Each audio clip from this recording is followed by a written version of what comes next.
Hi, and welcome to another career education class. Today we are looking at behavioral interview questions and the STAR method for answering these questions.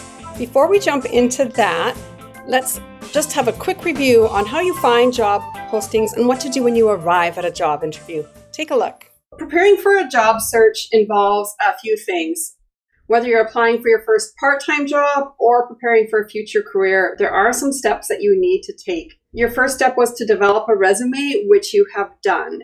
You need to prepare a cover letter, and you have a good cover letter that you can easily adapt to other jobs. You don't need to recreate this each time. You just need to customize it for the specific jobs.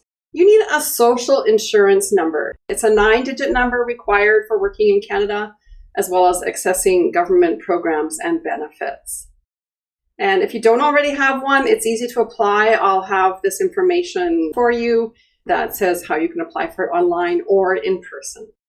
To find job postings, there are many ways, and we're not going to spend a long time on this, but just so you know, networking is huge. Using your network is a way that a lot of people find jobs.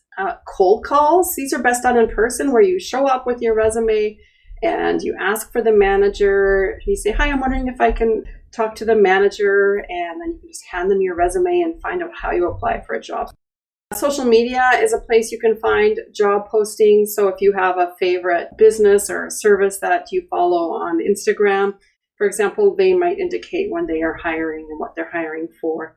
My Blueprint has a job search tool, and you in grade 10 or 11 would be looking at entry-level jobs, and you can narrow down your search to Chilliwack and all kinds of things. It's an okay tool, but one that many people are finding success with is Indeed. You want to make sure you're on the Canadian Indeed. And you can put in lots of search words. You can put in student, part-time. You could put in clothing store, retail, all kinds of different search words, and make sure you're in Chilliwack, BC, and you can get the latest postings. You've applied for a job and you've got a job interview. Your first reaction, fear factor, And you probably have lots of questions like what's going to happen during the job interview, who is conducting the interview, what questions will you be asked, how long will the interview last, where will the interview be conducted, how will I be evaluated? And you don't necessarily get a chance to ask these questions. You just say, "Yes, I would be happy to come in," and agree on a time, and you are off to your job interview. Now would be a good time to pause the video, and perhaps your teacher or someone in your class, someone nearby you, would like to take a couple of minutes to tell about a job interview experience. So if this works in the room you're in right now, you can pause the video and this can happen now. So a couple of interview tips. You want to arrive at least 10 minutes early for an interview and take into account traffic or other delays. Basically, if you're not early, you're late. You want to have a strong greeting, so you want to look the interviewer in the eye, smile, have good posture, good eye contact, and a firm handshake. And you want to sit up when you're in a chair. You don't want to be slouching. So you are at your interview, and you never know what questions the interviewer will ask. But most behavioral interviews, which are very common, tend to focus on workplace challenges. The STAR method or technique is a brilliant and simple way for answering tough yet common behavioral interview questions. The main purpose of the STAR method is to make sure that you give the interview panel solid, evidence-based answers to the behavioral type interview questions that are being asked. They're designed to assess your suitability for a job based on past behaviors. Instead of asking, "How would you handle pressure at work?" an interviewer might say, "Tell me about a time when you were under pressure at school and how did you handle it?" The best way to recognize these questions is by how they start. They might start with, "Tell me about a time when," or "Give me an example of when you." Additional examples of these types of questions would be, about a time when you handled a difficult situation, had to work with a difficult person, showed leadership skills, did something you were really proud of, had to convince someone to change their mind or behaviors, had to be creative to solve a problem, had to prioritize certain tasks over others. Listen, I know some of these questions sound difficult to answer, But the STAR method is going to be the best way you can organize your answers so that you can nail that interview. So STAR stands for situation, task, action, and results. What's great about this method is that it's going to allow you to organize your story in a succinct and relevant way, but it's also going to allow you to speak to your contributions and results. Two elements that are easy to forget when you're in the middle of a high-pressure interview situation. I've done it myself, we're only human, but this will help you to organize the way you construct your answers. Remember, the main goal is to stress your strengths. So you can't be modest about your accomplishments. You're not bragging if you can back up your action with actual results. So let's take a look at the STAR method. Situation. In explaining the situation, you are telling the interviewer the context of your example, when or where the event took place. They don't need to know every single detail. For example, in my leadership class, we were working on a 2-week project when our project was merged with another group's project. Task. Next, talk about the task, problem, or challenge that you took responsibility for completing, or the goal of your efforts. What was your role? Example, I took it upon myself to make sure that we could combine elements of my group's idea for a school dance with the other group's idea for a mini school carnival. A, for action.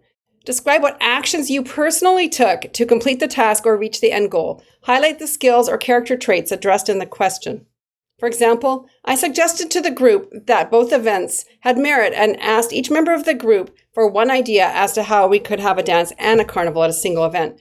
I asked one of our team members to record ideas. After that session, I shared the notes with each group member, and the next day, when we worked together, people were much more willing to listen and collaborate. The R is for results. Explain the positive outcome or results of your actions or efforts. Here, it's important to highlight quantifiable results, for example, anything to do with data or numbers, if possible, but all results have merit and are usable. For example, we ended up running an amazing evening out that included a dance in our small gym and a carnival in a large common area. Usually a dance sells about 300 tickets and a carnival about 150. Because they were combined, people were less concerned about fitting in, and we sold 500 tickets. There was something for everybody to do. At first, it was challenging for our group to be flexible about our event, but it turned out to be a fantastic success. If you have trouble remembering all of this, you just think about the context, what you did, how you did it, and the end result. Let's look at an example of how to answer a STAR interview question from an expert from Indeed, a premier job search website, and hear their tips for using the STAR method. Take a look. Here's another example. Tell me about a time when you faced a difficult problem at work. Situation. I was working as a sales associate at a bridal boutique, and a customer purchased a dress online and it had delivered to the store. On the morning she was due to come in for her fitting, I realized that one of the other associates accidentally put the dress out on the floor and another customer purchased it. Task. I knew I needed to make this right for the customer to meet my own service level standards and uphold the reputation of the company. Action. Before calling the customer to let her know about the mistake, I located the same dress at another store nearby. I called the customer to let her know that there would be a delay and I had to reschedule her fitting. I let her know that the dress was being transferred to my location and that I would be waiving the alteration fees due to the delay. And when she arrived, I provided a gift card to thank her for understanding. Result. The customer was so thankful. She even wrote us a 5-star review on several bridal sites and sent us a picture of her in the dress from the wedding that we proudly displayed on the store.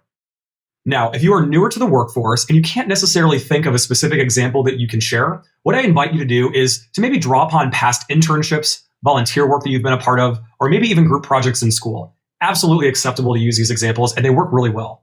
The STAR method will work well for anyone, whether you are in a professional setting or you are drafting upon your collegiate or internship experience. So here's a hypothetical example. If you worked at, let's say, a high school newspaper and you wanted to use the STAR method to answer this question. Tell me about a time you found a creative solution to a problem. Situation. Readership was down for my high school newspaper, the Daily Tribune. Task. Now, as a senior and a new member of the social media team, my goal was to generate social content that would result in a 30% increase in traffic. Action. I partnered with student organizations at my school with a large social media followings on Facebook and on Twitter to share links out to articles that would be relevant to their members. Result. As a result, I increased monthly traffic site visits by 35% and created a directory for the point of contact for all sponsored student organizations on campus that the social media team was then able to use to promote future stories. This answer is absolutely effective because it provides context to the problem, describes the individual actions taken, and it defines the impact of those actions. Can't go wrong with it. When it comes to using the STAR method, research and practice are going to be your keys to success. So here are some best practices that I want you to keep in mind. Review the job description in great detail. So pay attention to what's required, but also pay attention to what obstacles you may need to overcome. A great trick here is to come to the table with a story about an entire situation versus preparing for a singular question. It's nearly impossible to predict which interviewer is going to ask which question, but oftentimes they're very similar. So a great example of this would be if one interviewer asked you, tell me about a time that you were under pressure. And then another one asked you, well, tell me about a time that you handled stress. Technically, they're trying to get at the same thing. So if you just prepare a story that discusses how you've dealt with a tense situation, it's going to cover your ground beautifully. Now, if you are interested in anecdotes on where to draft some inspiration to create these stories, consider these. Think about a time you've showcased leadership or ownership. Think about a time you've overcome a technical problem, maybe a time that you would have done something differently, sometime you've overcome a personal conflict, when you've learned something new, or maybe you've owned a project outside of work. And I want you to practice these answers out loud. So this is going to help you prepare so that when you are sitting in that interview, you're going to feel more confident and composed when you're delivering your answers. And 2 to 3 minutes per story is great. And I want you to use I statements. So I know that this can sometimes feel a little bit uncomfortable, but in this situation, it's completely appropriate. I promise. Detail your impact. Speak positively and confidently. Filler words like like, they plague all of us. But there's a way for you to mitigate that. So slow down. And if you're talking about a project that you're proud of, convey your pride with joy. Tone of voice and nonverbal communication is always really powerful. And be specific. If you can't think of a specific example that you want to use or that you want to elaborate on, it's okay to talk about how you would potentially handle a situation. So if you're at a complete loss for words, and hey, I've been there, it totally happens, the best thing that you can do is just practice saying, that's a great question. Let me give that some thought for a minute. It's a therapeutic pause. It's a powerful way to stay in control and let yourself construct a very composed answer. All right, there you have it. So to quickly recap, my top tips for using the STAR method to answer these behavioral interview questions include stick to the format. So situation, task, action, and result.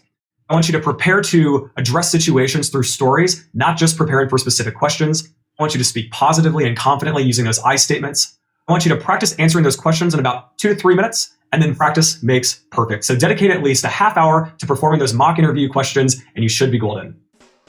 Okay, so here are your tasks for this week. You're going to plan answers to 2 to 3 interview questions. Now you can type these on your device. You could write your answers on a piece of paper. Either one will work fine. And then you're going to put these in My Blueprint by adding a box, and you can either create a journal box entitled More Interview Questions and copy your answers that you typed on your device where it says description. Or if you wrote them on a piece of paper, you can take a picture, and instead of adding a journal box, you'll choose Add Media and then Add File, and you can upload a picture of your written responses.